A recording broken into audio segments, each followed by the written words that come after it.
छत्तीसगढ़ के नाबालिग आईएसआईएस के टारगेट में है। एटीएस ने रायपुर और भिलाई से 2 नाबालिगों को पकड़ा है जो आईएसआईएस हैंडलर्स के सीधे संपर्क में थे। दोनों ही 10वीं 11वीं क्लास के स्टूडेंट हैं। नाबालिगों को हिंसा का ग्लैमर दिखाकर ब्रेन वॉश किया जा रहा था। एटीएस ने जब चैट लॉग और कंटेंट की परतें खोलनी शुरू की तब तस्वीर और डरावनी निकली। गेमिंग चैट से लेकर इंस्टाग्राम के सीक्रेट ग्रुप तक नाबालिगों को डिजिटल मॉड्यूल में शामिल करने के लिए ट्रेनिंग दी जा रही थी। इनमें डार्क वेब, टीओआर, फर्जी, आईपी, वीपीएन, हर वो तकनीकी हथियार सिखाए जा रहे थे जो आतंकियों को अपनी डिजिटल पहचान छिपाने में मदद करता है। सबसे खतरनाक मोड़ तब आया जब हैंडलर्स ने इन नाबालिगों से ऑपरेशन सिंदूर से जुड़े मैप की क्लिपिंग मांगी। दोनों ने वह भेज भी दी। नाबालिग हथियार उठाने तक को तैयार थे।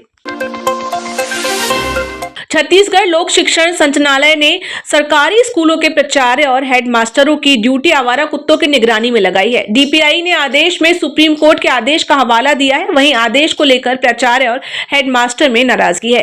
प्राचार्यों और हेडमास्टरों का कहना है कि वे एसआईआर का काम संभाल रहे हैं। अब कुत्ते पकड़वाने और निगरानी में ड्यूटी भी लगा दी गई है।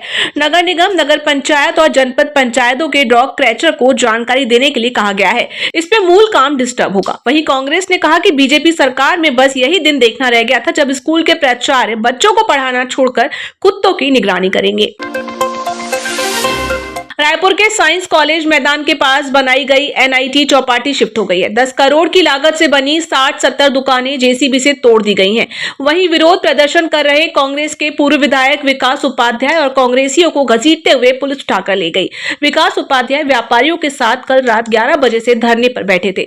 चौपाटी को अमानका शिफ्ट किए जाने पर विवाद बढ़ गया है। कांग्रेसियों और पुलिसकर्मियों के बीच झूमा झपटी भी हुई। इस दौरान विकास उपाध्याय ने कहा कि अनपढ़ विधायक को नहीं पता स्टूडेंट्स को क्या चाहिए।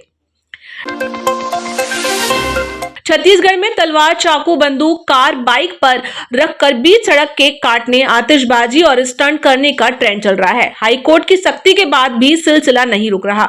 अब फिर हाईकोर्ट ने कहा कि पुलिस की कार्रवाई केवल दिखावे के लिए नहीं होनी चाहिए। हाईकोर्ट के चीफ जस्टिस रमेश सिन्हा और जस्टिस बीडी गुरु की डिवीजन बेंच ने कहा कि पुलिस की कार्रवाई ऐसी होनी चाहिए जिससे ऐसे अपराधियों को सबक मिले।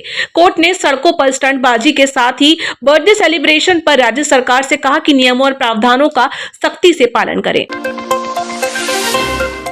छत्तीसगढ़ में मतदाता सूची का स्पेशल इंटेंसिव रिवीजन प्रक्रिया जारी है। इसी बीच राज्य निर्वाचन आयोग ने एक जरूरी निर्देश जारी किया है। एसआईआर फॉर्म भरने के दौरान मतदाता गलत जानकारी देता है या दस्तावेज अटैच करता है तो उसे 1 साल की सजा या जुर्माने का प्रावधान है।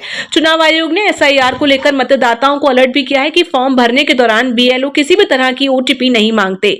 मतदाता से न ही फोन के माध्यम से निर्वाचन आयोग का कोई भी कर्मचारी किसी भी मतदाता से ओटीपी पूछता है।